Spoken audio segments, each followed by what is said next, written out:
By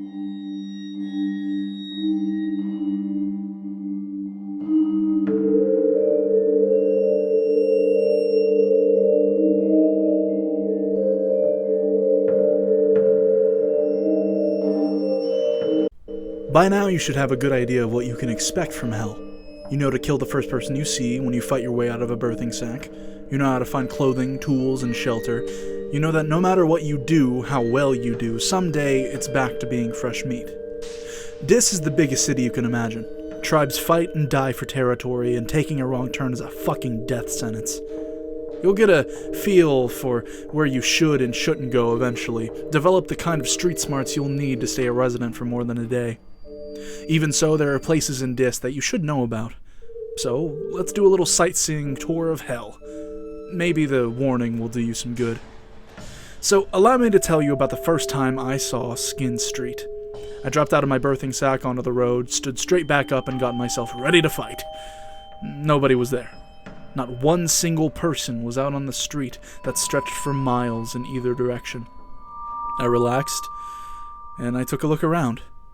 Most of the streets in Dis are a labyrinth network of buildings. You spend most of your stay in hell paranoid that just around the next corner there's somebody ready to beat you down. Skin Street isn't like that.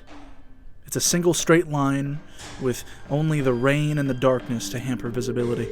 I felt more vulnerable there than I have in any other part of Dis. You ever walk into a wide, empty space and suddenly felt exposed? Yeah, imagine also being naked, unarmed, and in hell. Still, I wish I knew what I was supposed to do. The first step was to find some clothing.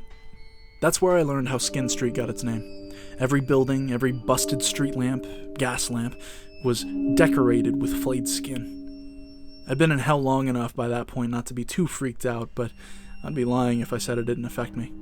In a fucked up kind of way, it reminded me of Christmas. You know? People hanging wreaths and lights from their houses, that sort of thing. I remember the time I spent with my family, with my kids on Christmas morning.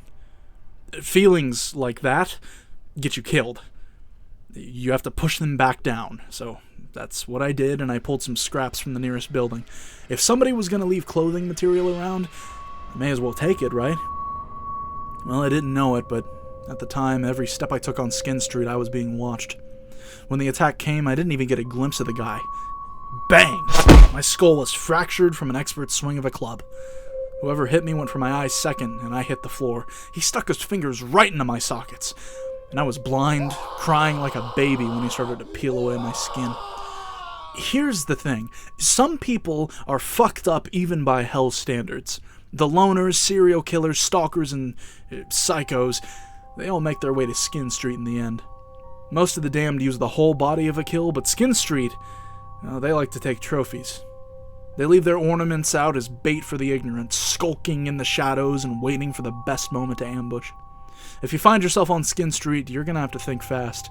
Forget clothing, forget anything, just grab a rock, piece of wood, or anything else you can use as a weapon. Stay out of the shadows, keep checking behind you, and get out of there as quickly as you can. You'll thank me later. You're going to get chased in hell. That is unavoidable. And at some point you'll stumble into somebody bigger than you, or you'll find yourself outnumbered. Forget about a fair fight. If somebody can take you down without fighting back, you bet that's what they're gonna do. It's easy to lose focus when you're running for your life. You can forget to pay attention to your surroundings, and that, my friend, is the biggest mistake. The outskirts of Perdition Farms are littered with billboards. They promise free food and safety to anyone fucking stupid enough to believe them.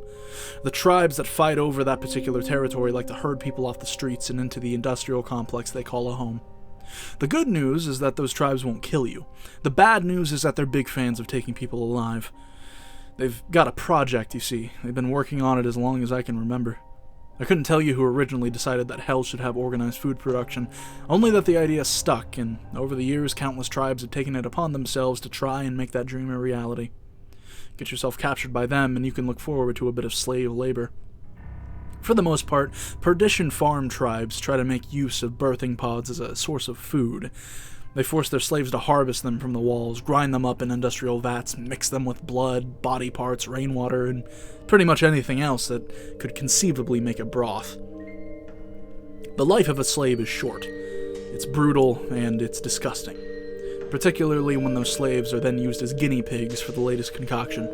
You see, amniotic fluid can be drunk if you're desperate, though drinking too much is guaranteed to make you empty your stomach from every available orifice. The flesh of the sacks is a different matter, though. Now, I couldn't tell you exactly what the birthing sacks are. Some people say they're actual flesh, while others swear that they're more like a fungus. What I do know is that they repair themselves over time. Eat some of their flesh, and over the next few days, you'll grow a new birthing sac inside of you. It's a small mercy that you won't live long enough to see it break through your skin. You'll be dead shortly after your stomach bursts anyway. If you're lucky, your days as a slave will end when the tribe decides they want some real meat.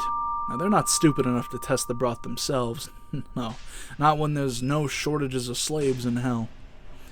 Look, I can't force you to stay out of Perdition Farms. I can only offer advice. In my opinion, if you think you're being herded there, it's better to take whatever's to hand and cut your own throat. I'd take fresh meat status 100 times before spending another day on the farms. So, maybe you're thinking, hey, I'm the kind of guy who'd join a cult. Is there anything in hell for me? Well, if that sounds like you, then the Boneyard has you covered. You see, there's a certain kind of religious fanatic who really does belong in hell. I'm not talking about the old dears who bake cakes to raise money for the new church roof here.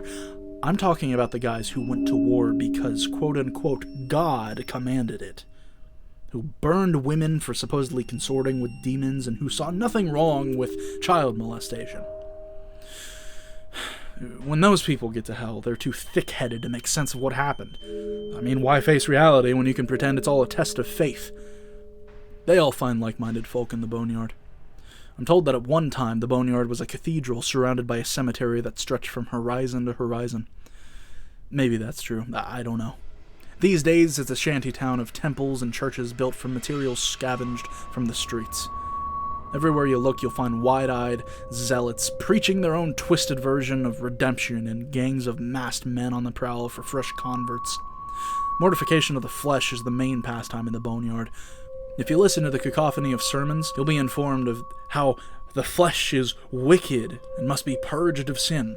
How lucky we are to be given such a holy duty. How fortunate to be given the opportunity to redeem ourselves before God. The people of the Boneyard have had a long time and plenty of practice when it comes to mastering torture and degradation. I'm not a good person.